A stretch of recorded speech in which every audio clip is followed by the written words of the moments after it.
Please welcome the second contestant, Jeff Sloan. I have a right to be heard. I have a right to be heard, Jeff Sloan.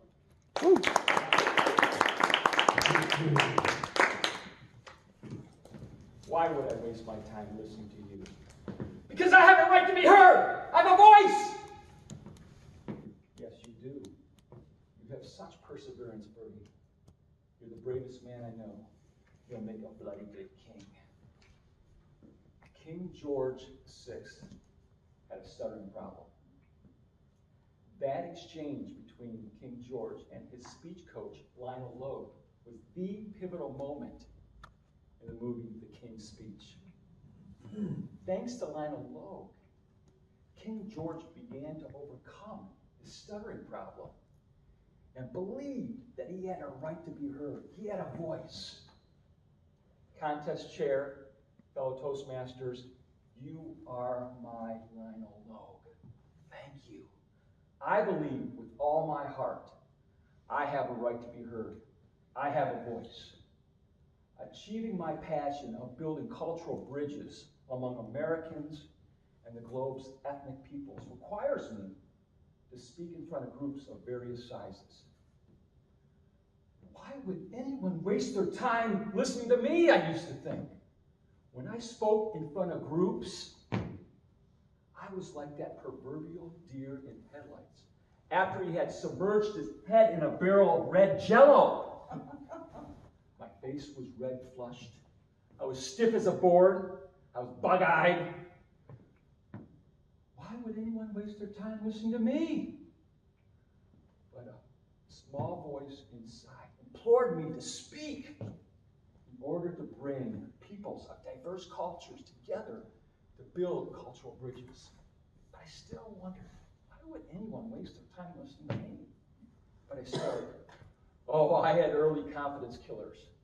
When I wrote my first presentation on building cultural bridges, I asked a friend who I respect as a professional speaker to critique it. He took one look at my presentation, crumbled it into a ball, and tossed it in my face. Or the winter right after 9/11. Do you remember how the country was still on edge?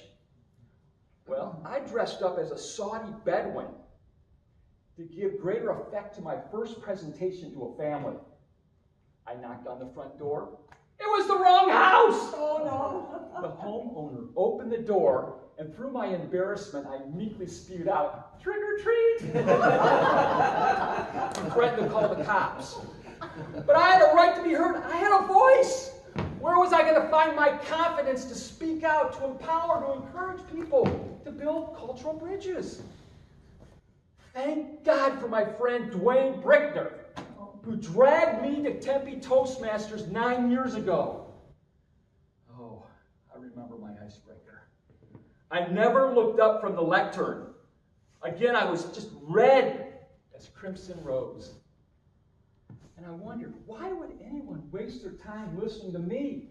But Dwayne assured me that I had a voice.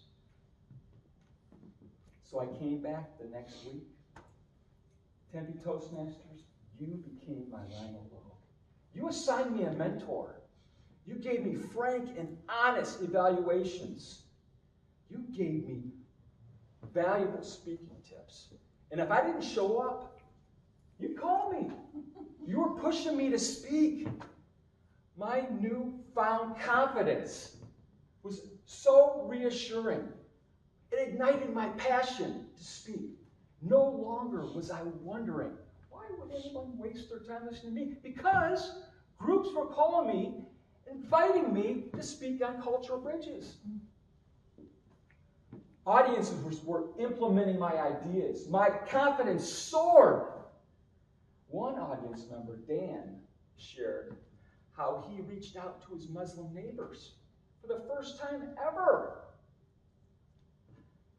Another audience participant, Carolyn, with tears in her eyes, came to me and said, I had introduced myself to a young Muslim mother at the grocery store.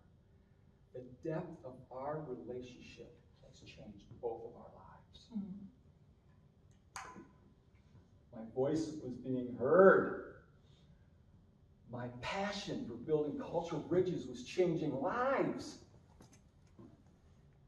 No longer did I wonder, why would anyone waste their time listening to me? It all ties back to my first line of load. You, Tempe Toastmasters. Thank you. Now, what about you? How many of you struggle with that nagging question, why would anyone waste their time listening to me? Well, allow me to be your line of load.